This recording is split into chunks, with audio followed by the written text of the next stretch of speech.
Hello, and welcome to the Female Founder Friday podcast with me, Lindsay White. I'm passionate about helping female entrepreneurs be great leaders, build high-performing teams, and create inspiring workplace cultures through innovative talent programs and practices. Because when people feel like they belong at work, they deliver their very best and businesses thrive.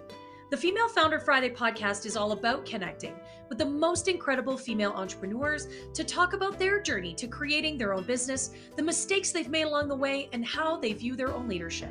And I'm challenging all of my guests this season to take my leadership style quiz. And during each episode, we'll be digging into their leadership style and how it impacts the way they lead in their life and their business. And if you're interested in learning more about your leadership style and want some of my top tips to help you lead more effectively, you can take the quiz right now.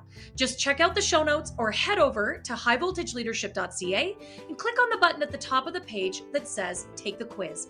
Then you can share your results, connect with my guests, and join the conversation on Instagram by following me at High Volt Leadership. My guest on this week's episode is the unstoppable Koleya Karrington. Koleya is a serial entrepreneur, innovator, connector, and founder of Absolute Combustion International. Business is truly in Koleya's blood, and it's often a topic at the dinner table in her family as she grew up. So no wonder as a young woman, she went into business with her dad. And as a female founder and a single mother, Koleya knows the meaning of hard work, but it is her endless curiosity that brought her to be a major influencer in the world of blockchain technology today. And Koleya's story is incredibly rich and inspiring, and I know you're really going to enjoy hearing about her path as a female founder. Welcome, everyone, to the Female Founder Friday podcast. I have someone really fun and really cool with me here today. I have Miss Koleya Karrington, and this woman is so powerful that after hearing her talk, I went straight up to her and basically budged my way in line and was like, "Hi, you want to be on my podcast?" And she was like, "Yeah, sure." And we basically haven't stopped talking since. So welcome. I'm so glad to have you here because I know you have a super cool story and have had a really incredible journey to being a female founder. Well, thank you so much for having me on the show. I love a girl who likes to gab just like me. Um, Definitely had a pretty interesting journey through entrepreneurship in life. So Yeah. happy to be on your show to share it. I love it. I love it. Tell us, I mean, you've done all sorts of things, but tell us how it all started for you. Well, today is actually a really interesting day for me. So how it all started, you kind of know you have to know where you've been to kind of know where you're going. Have you heard that Oh, one before? yeah. And my origins tie very, very closely with my dad. And today would have been his 67th birthday. He was born on November 23rd, 1955. Love And he it. was born in Barhead, Alberta. And then by the time he was 5, moved to this little town of 𝐊𝐨𝐥𝐞𝐲𝐚, BC. Yeah. And in 𝐊𝐿𝐴𝐥𝐿, my grandma at the time was a maid. So I don't know if anyone's ever seen that movie, The Help. Yeah. But it was a very true story of what a lot of women of African American descent would have experienced in their lives. Yeah. And so my grandma made her money taking care of Caucasian families and raising Caucasian children, and then coming home at night and trying to take care of her 5 boys. She had 5 boys back then. Wow. Not the most supportive or financially supportive husband. So Right. she actually taught her boys how to play musical instruments. So by the time my dad was about 5, she actually created a bit of a family band. So guitar, singing, drums, some piano, and they called themselves a family affair. And they actually got popular enough that they were going all across Canada with their little band. They were kind of like Canada's Jackson 5 is what they called them back in the day. Love it. I love it. And my dad dropped out of school by the time he was in grade 10, so didn't finish his education, but ended up having a bit of a life crisis when he hit about 21 and decided he couldn't be in the music industry anymore. There was, a lot of sex, drugs, and rock and roll. You're a musician and you're young, Right. and so he ended up going into wanting a more structured kind of lifestyle. Got into construction, ended up meeting my mom. And by the time my mom got pregnant with their first child, my sister, my dad was like, okay, I really have to figure out how am I going to take care of this family? I don't have much of an education. I've also been a musician for a long time. Don't want to go back to doing that. So he had this whole thing where he really, really wanted to be like a Fortune 500 executive. That was his whole goal. And so he did this whole map of this ecosystem, like what does every Fortune 500 person like have in common? And the one thing he noticed with every one of them was ground transportation. So they were all like, if they came into a city, they would all take like a concierge service. They would get their limo or their sedan, Cadillac, something that would pick them up. Yeah. So he ended up getting like a small bank loan, getting one vehicle, and then putting ads in the white pages or newspapers, whatever you would do back in the day before you had Google ads. Right. Yeah. I'm like, I know I'm not that old. The yellow pages was all about the yellow pages. Yeah, I was like, white pages, Yes. not quite, yellow pages. And I would put your advertisements out, Yep. and he started driving people around. And it was interesting because I remember him telling me this story where he had literally $2.25 in his pocket. He was hiding his limo because they were going to repossess it because he wasn't able to like pay the bills because he was struggling to start this little company. And one of the biggest investors in Vancouver liked my dad so much that he invested, I think it was like $2.1 million into my dad's business to help him like grow his concierge service. And so by the time he had kind of gotten it to the point where he now had this investment and he was able to start getting more limos, I was about 3 years old. And this is where my journey of entrepreneurship begins. So I like to tell that little bit about my dad to kind of explain how mine started from the time I was 3. So because CEO forums weren't a thing back then, you didn't have like executive groups that you could go to and kind of talk about, the stress of your day or your business or trying to grow your business. You didn't have entrepreneurs organization, any of that. He had me. So my sister was the rambunctious one, and I guess I must have been like that little golden child that would just like sit there like a quiet doll. Because he told me, and this was his story to me. He put me on his lap and he's like, I don't have anyone else to talk to about this, but I have to talk to someone, so I'm going to talk to you. I'm going to teach you everything I know that I'm learning about business, but by the time you're 21, you and I are going to go into business together. Wow. I don't quite remember the story the same way that he does. Mind you, I was 3, so my recollection is foggy. But it's interesting that he really did spend a lot of time talking to me about life, work, politics, conspiracy, like you name it. Like I can't tell you how many times dinner conversation with my family teetered into conspiracy theories that if you look back on and see today are like, that's a little more fact than conspiracy, which is interesting. like the political landscape, US politics, Canadian politics, business, public offerings. Wow. I was such a quirky child. I did not have many friends because there wasn't, I was so used to adult conversation. I didn't know how to engage with my friends on pockets. Right. And to add it to be a little weirder, we were also raised in a cult. So we didn't have access to, like, I wasn't allowed to listen to the radio or like watch TV. I had access to what my dad would tell me, or like Shirley Temple Disney movies because they were like approved. And you didn't really have a lot of connections outside of this wonderful organization we were raised in. So I have a very unique, weird background. By the time I hit about 5 years old, my dad realized that if he was going to train me to be in business, he also had to train me to be a lady. So my sorry ass got stuck into etiquette training by the time I was 5. Every Friday night, I had to go learn how to sit, walk, talk, act like a lady. Probably one of the reasons why I love hosting dinner parties so much is because literally that was what they taught you as a woman. You were literally groomed to be a 1950s housewife. It's like it's my your tea and little biscuits and conversations on the weather, like you name it, work to eat, the whole shebang. I had that till I was 16. Wow. And I actually even had a straight debutante. And craziest thing is I always tell people, it's like, I think my dad must have bribed someone to get me into this because it was the Hungarian society that I had my debutante with. No, I am not Hungarian. There's no speck of me that's Hungarian. I'm like Black and Native and French. I was like the only colored kid in that entire ballroom. Wow.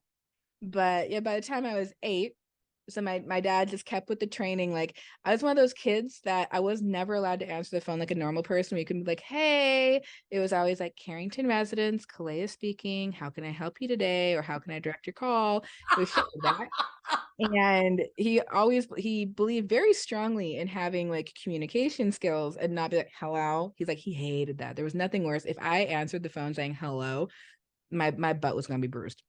By the time I was so getting into that, by the time I was 8, my dad was looking at potentially like getting out of the limousine business and wanted to understand like public sales and or selling your Yeah. company and stuff. So he started bringing financial people to the table, like to our kitchen table, to Right. start teaching me about things that they were teaching him. So it was like, what are your Wow. fiduciary responsibilities and what are your compounding interest rates and what does investment look like? And so it was confusing because I'm dyslexic and I suck at math.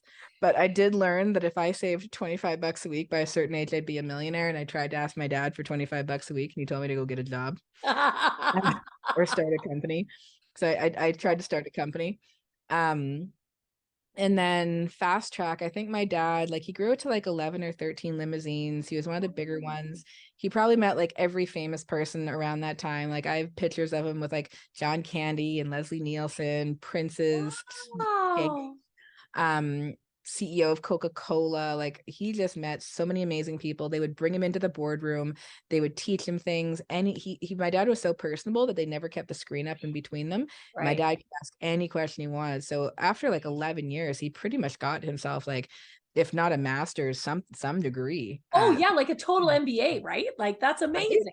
He learned so much that he's like, okay, I want to take what I've learned. Now I want to become a business consultant, right? Like a public speaker. Yeah. So when I was 11, my dad took me to the same workshops that he was doing on public speaking, and it was with a guy named Jim Rohn. So Okay. Jim Rohn, if people aren't familiar with who he was also Tony Robbins' mentor. So my dad Cool. and Tony Robbins actually ended up in the same classes together. And my very first weekend workshop with Jim Rohn, I remember I took so many pages of notes. Like I remember being in the classroom, I remember seeing him speaking, and he was talking about business. And I was like literally feverishly taking down these Wow. notes. And at the end of the 2-day workshop, he like had people raise their hand, like, how many pages of notes did you take? And like my hand was up the whole time. And then I was like literally the last person in the room with my hand up. And he was just like, how old are you? And I was like, I'm 11. And he's like, he put me up at the front of the room. And I was just like so proud. I was like, oh my gosh, I'm up at the front of the room. And he's like, how many pages of notes did you take? I was like, I took 13. And he's Wow. just like, okay, he's like, I want everyone in the audience to notice this. The youngest person in the room took the most pages of notes in this room. She's going places in life. I just remember having this little like spark, like, I'm going places. I don't know where I'm going. I just knew I liked business. I didn't know what in business I wanted to do. I just knew I wanted to have something to do with business. Right. Yeah, and then when I was probably 13, I think I started my first company. But I worked for my parents pretty much growing Right. up most of my life. I like helped my mom in her health food store. Like my mother was a total grassroots hippie.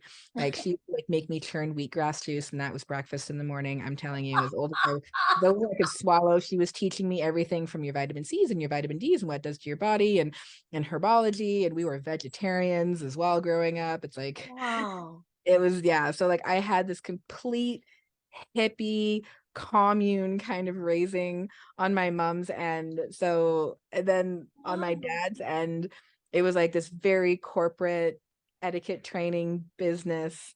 It was like how the two of them connected and had children. I have no freaking, but there's this one side of me that's like, okay, honey, we have to like be very mindful of like making sure your nutrition is balanced and like, so it's funny. I worked in my mom's health food store, thinking, okay, maybe like I'm more into like the natural health Yeah. business. I was helping her with like her product ordering. I was learning all about the product line from the reps. I was specializing in pre and postnatal care. And At 13.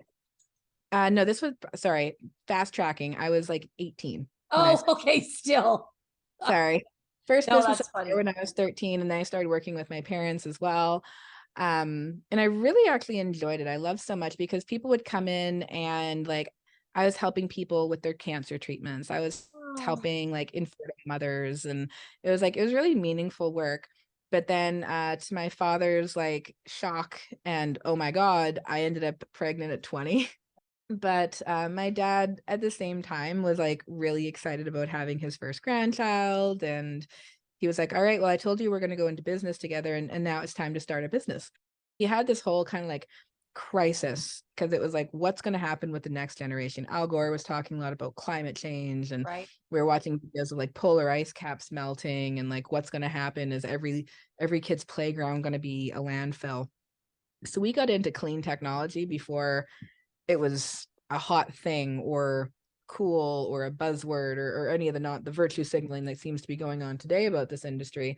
Like we got into it a really long time ago. Yeah. And so my dad wanted to develop out a technology, and that technology had to benefit the environment. If it benefited the environment, that meant it was going to like support that next generation. And he was just really passionate about, at base minimum, cleaning up whatever mess he could have made, right? So it's like let's at least erase what we've done. Yeah. And yeah, it was definitely one of the joys of my life being able to work with my dad so closely. Like we worked together, lived together, traveled together, did absolutely everything together. We were just buddies. I didn't leave home until I was 30. So I stayed living with my dad till I was like 30 years old.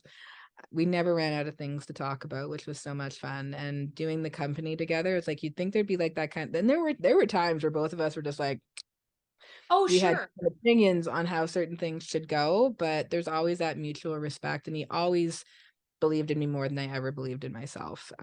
So I really appreciate him for that. But yeah, so the company that we started, he came up with an idea for a burner system, Yeah. combustion system, and it actually came from a really unique experience. So because we're part indigenous, and my dad was struggling trying to figure out like what could we do that would help the planet, he went to one of our elders who's Choctaw and kind of told him about like, his struggle trying to figure this out, and he said he could help him. It was kind of like a spirit quest, and they did a sweat. Wow. And in that, my dad had a vision of like his spirit animal, which turned into a wolf, which I later got tattooed on my back to remember him by.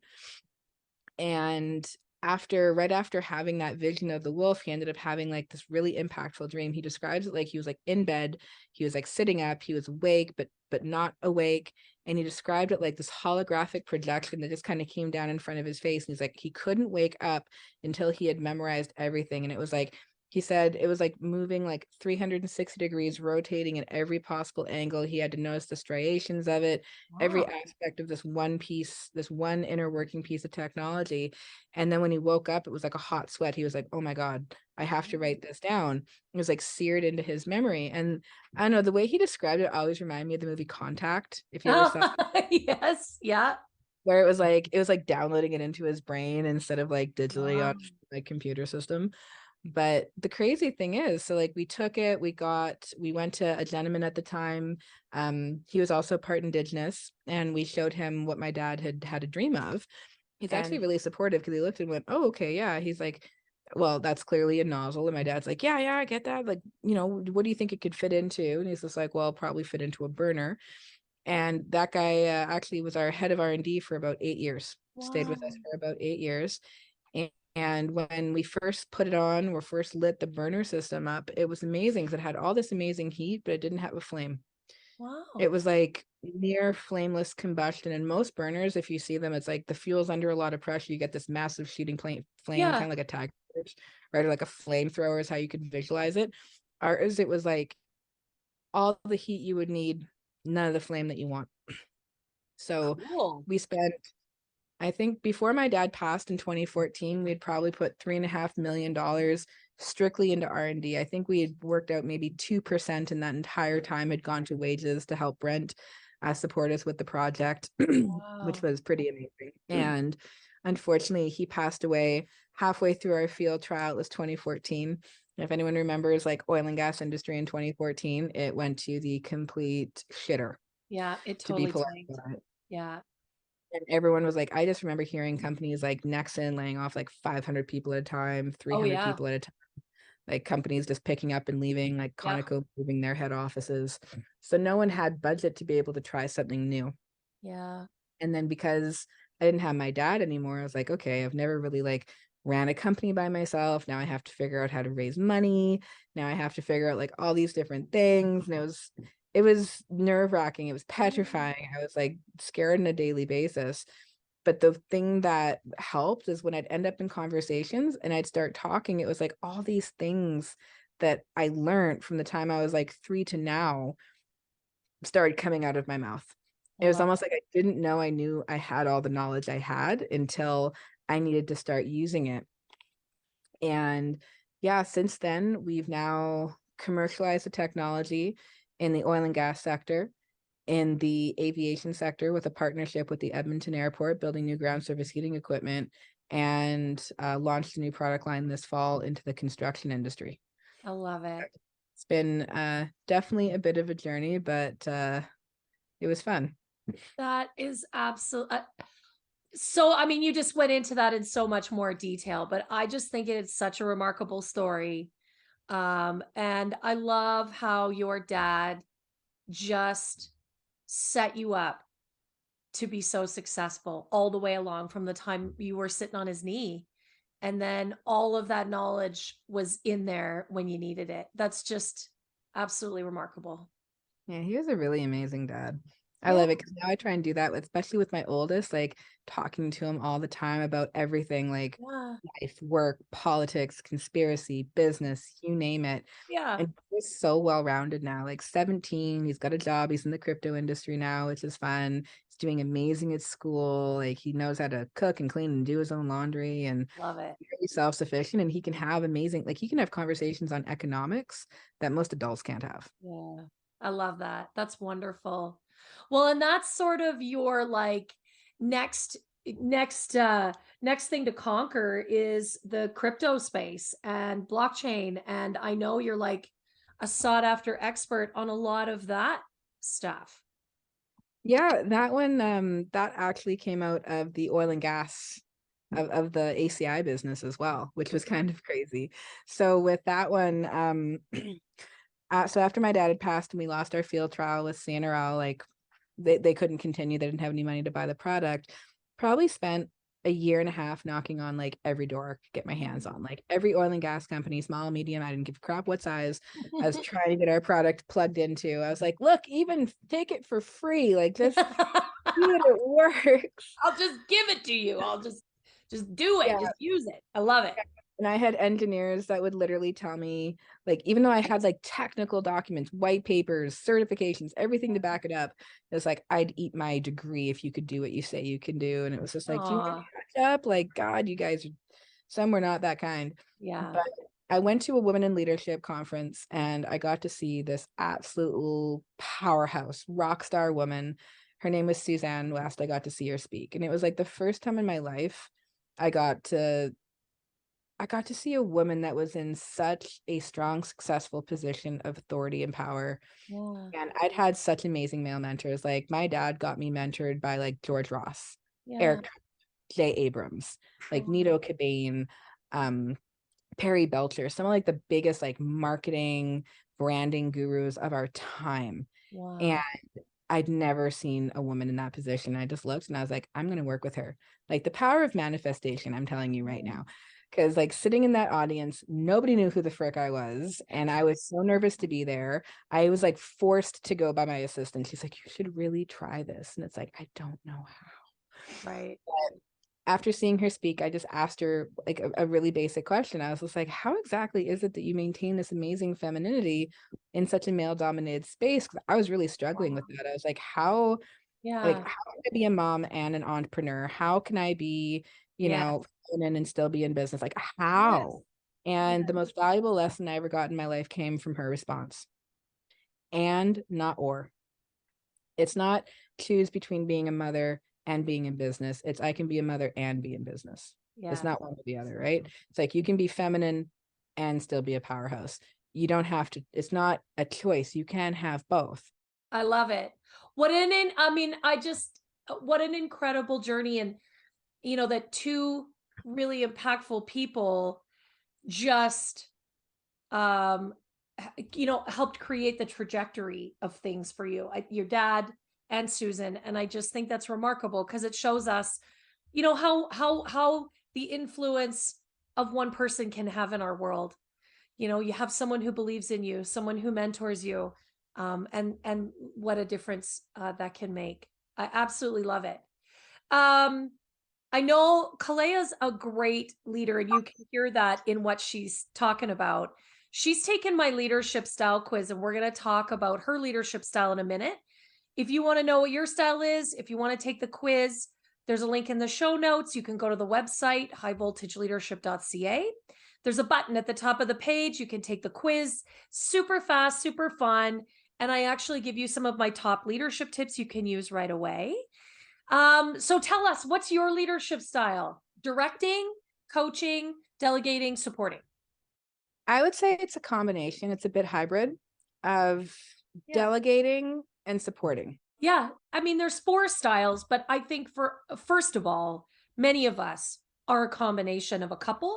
That's our sort of regular state, the regular way we lead. We need to have a bit of all four at any moment in time, right? Situational Definitely. leadership. But I love that you're a bit of a combination of the delegating and supporting.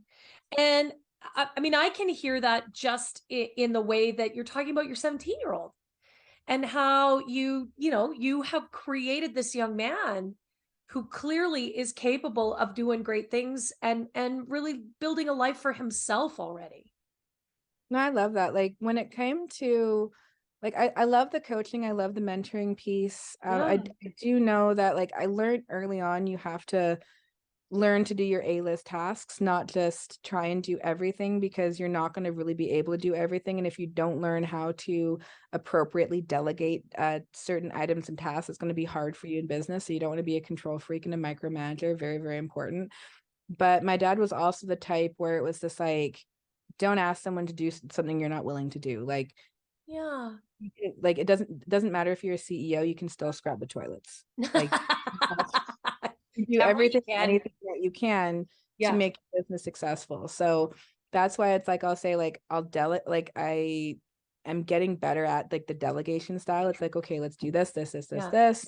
But at the same time, I'll back it up and support all the different activities as needed in the Yeah, business. I mean, I believe that. I mean, you're a get your hands dirty kind of girl. I know you are because you've had to hustle. You've had to Uh, hustle. That That I have been called a hustler a few times. yeah. Well, I think I mean, I was a single mom for a long time, and the truth is, I think as a single mom, you have to be a hustler. And you said it, you got to put food on the table for your kid, and that's number one. And you will hustle all day in order to make that right for your kid. That's something you learn early as a single mother. But I love this idea. I mean, with two full-time businesses, you have to be a delegator. You just couldn't possibly do it all. Like that's just the truth.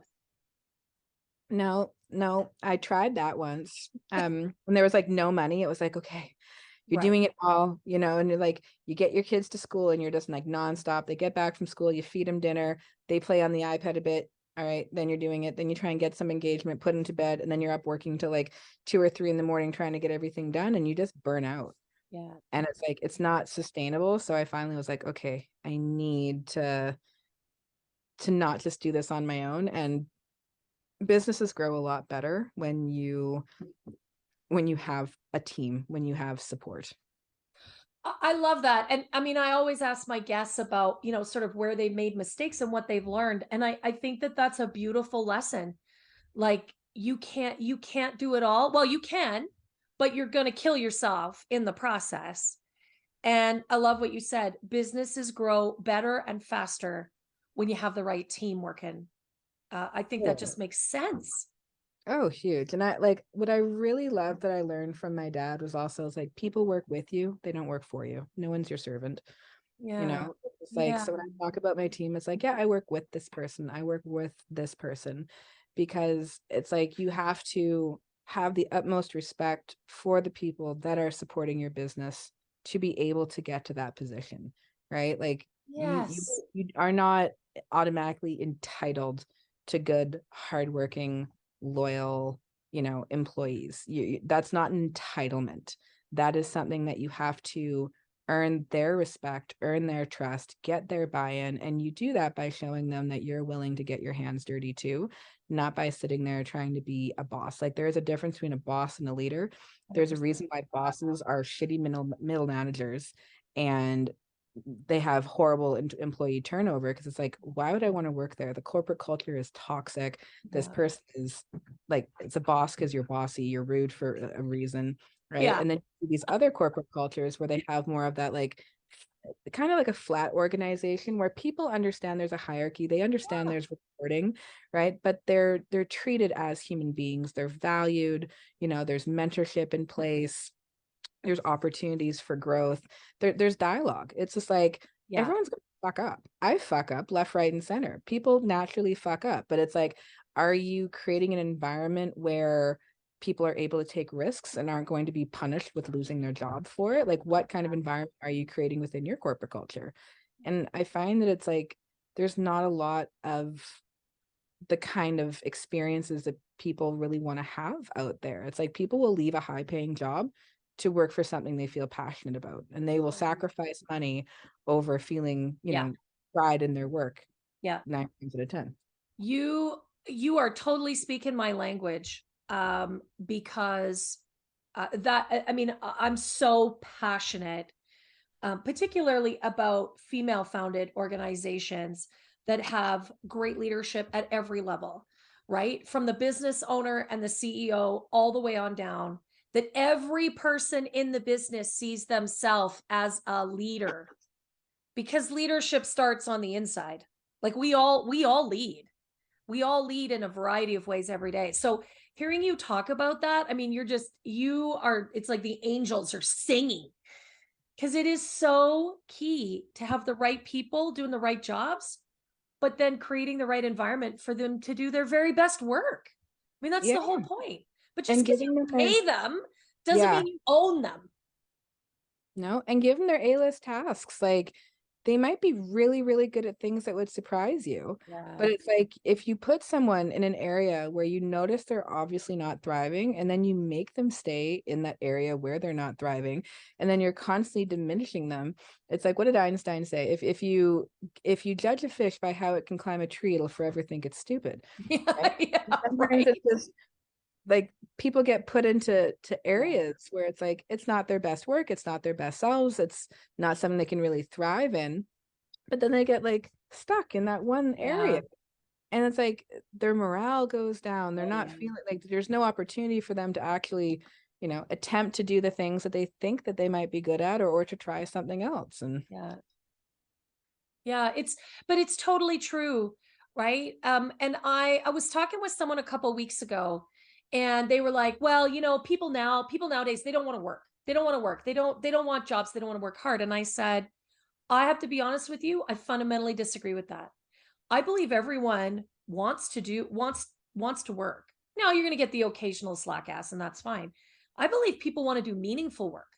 They yeah, want to go and do work that where they can use their talents, where they can feel successful, where they can be treated, as you said, with respect and dignity. No, they don't want to work for you in your crappy ass job because you're a jerk and it's work they don't want to do and they're not good at and they're not successful. No, they don't. People aren't willing to tolerate that anymore, and they don't have to, right? We've seen this great resignation. People are just no longer willing to tolerate that bullshit in their workplace and from their boss. But I and was like, no, I think people do want to work. I just think they want to do the right work. I think that if people, so like I think of it in a very interesting way. Like, your time is your most valuable resource. It's the one thing you can't get back. 100%. Yeah. Right? You can't create more of it, right? No, It's truly a scarce resource, and you actually don't even know how scarce it is, because you don't know how limited your resource is, because you don't know when you're going to die. that's true. So when people put their time and they give up their valuable resource and they're getting compensated in money, but the work that they're giving their time towards isn't valuable, and then you add on top of it a government fiat currency system that's constantly being debased and manipulated, your money that you're receiving in terms of the compensation for that time, Right. you're actually losing probably 7 basis points per year in value of that money year over year over year. And then you're giving up your most valuable resource to get something back that actually doesn't have any long-term value. Yeah. It's a bit of a diminishing return, isn't it? It's a very diminishing return. So Yeah. if you're not making money doing what you love, if your soul doesn't sing, like Yeah. if your soul could sing cleaning toilets, your soul could sing mowing the lawn. I mean, your soul could sing any kind of which way. I mean, I've mowed lawns, I've flipped burgers, I've done all kinds of things. I mean, you whistle while you work. You can find ways to create joy in what you do. But if you don't have any of that joy and you're giving up your most valuable resource, and what you're getting back is a shit form of fiat currency for that effort with an even shittier boss, Yeah. why Yeah. do it? Yeah. You're not entitled to my life. I'm not supposed to No. sit there and squander all that.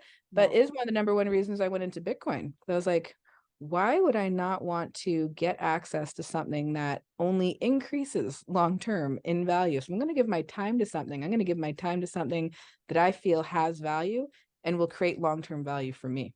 Yeah. Yeah. And I think especially, I love that, especially as entrepreneurs and small business owners, our employees are they're never going to care about our business like we do. But what we can do is create an environment where they can invest everything that they have they want to offer us. Amen. And we can get the best out of them for the time that they work for us. And when, there's so many things we can do, but I think the most important as business owners, we can show up as a great leader. Not perfect. You said we all fuck it up, but we can be as good as we can be every day. We can show up and then they'll show up for us. So I really love that. I'm so grateful for your time today. This has just been a remarkable conversation. I feel like we could talk for the rest of the afternoon, but I know you're busy, lady. And yeah, thank you for sharing your story and your incredible wisdom with us on the podcast today. Awesome. Thank you so much for having me here. I love the work that you're doing. Really appreciate the opportunity to share my story. Oh, it's been such a pleasure. Thanks again.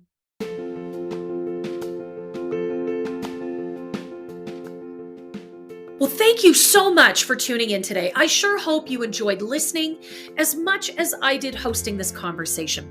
And if you did enjoy today's episode, would you do me a favor? Would you give the episode a 5-star review and share it with all of your friends? I would really appreciate that. I've got a goal to impact 1,000 female founders, and with your help, we can really amplify this message.